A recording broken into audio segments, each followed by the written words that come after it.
Hi കൂട്ടുകാരെ, ഇന്ന് ഇതേപോലുള്ള ഒരു കറിയാണ് തയ്യാറാക്കുന്നത്. അപ്പോഴും മസ്റ്റായിട്ട് നിങ്ങൾ ട്രൈ ചെയ്യണം, നല്ല ടേസ്റ്റ് ഉണ്ട്.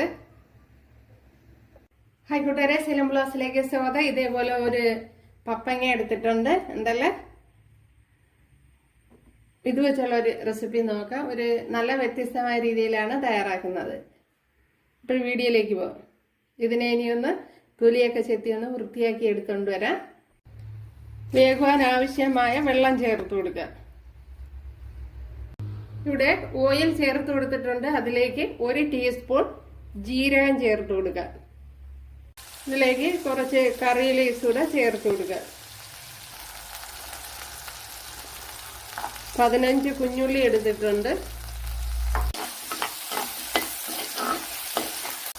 ഇതിലേക്ക് ഇപ്പം തക്കാളിപ്പഴമൊക്കെ ഉടഞ്ഞു വന്നിട്ടുണ്ട്. ഇതിലേക്ക് 1 ടേബിൾ സ്പൂൺ, കുറച്ചുകൂടെ വേണം, ഒരു 1.5 ടേബിൾ സ്പൂൺ മല്ലിപ്പൊടി ചേർത്ത് കൊടുത്തിട്ടുണ്ട്.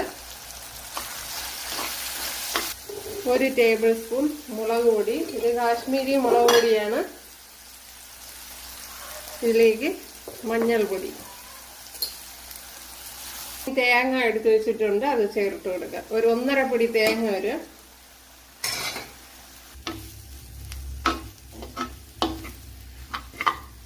തേങ്ങ വറുത്തൊന്നും എടുക്കണ്ട, അതിൻ്റെ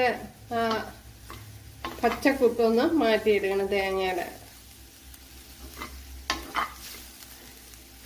നമ്മുടെ ഈ മസാലയെ മറ്റൊരു പാത്രത്തിലോട്ട് മാറ്റിയിട്ടുണ്ട്. കണ്ടല്ലോ, നല്ലതുപോലെ അടിച്ചെടുത്തോണ്ട് വന്നിട്ടുണ്ട്. ഇതിലേക്ക് 10 കുഞ്ഞുള്ളി ചേർത്ത് കൊടുക്കുക.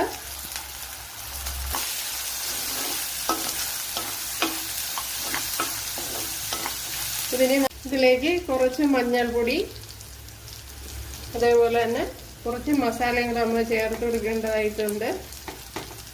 1 ടീസ്പൂൺ മല്ലിപ്പൊടി,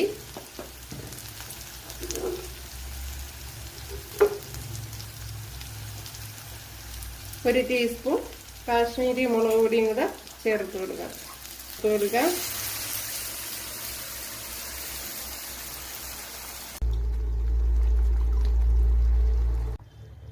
കണ്ടല്ലേ, ഇവിടെ ഓയിലൊക്കെ നല്ലതുപോലെ തെളിഞ്ഞു വന്നിട്ടുണ്ട്. അപ്പോഴിത് തന്നെ മതിയാവും. ഒരു രക്ഷയല്ല, അടിപൊളി കറിയാണ്. ഒരു തവണയെങ്കിലും ചെയ്ത് നോക്കണം, അപ്പോഴേ അതിൻ്റെ ടേസ്റ്റ് അറിയാവുള്ളൂ. തീർച്ചയായിട്ടും നിങ്ങൾ ചെയ്യണം. നമ്മുടെ കറി ഇവിടെ റെഡി ആയിട്ടുണ്ട് എന്നല്ല. അപ്പോഴെല്ലാവരും ചെയ്ത് നോക്കാം. ഇഷ്ടമായാലൊന്ന് സബ്സ്ക്രൈബ് ചെയ്ത് സപ്പോർട്ട് ചെയ്യുക, എനിക്കൊരു സപ്പോർട്ടാവും. അപ്പോൾ അടുത്തൊരു വീഡിയോ ആയിട്ട് കാണാമെന്ന് പറഞ്ഞുകൊണ്ട് എല്ലാവർക്കും താങ്ക്സ്.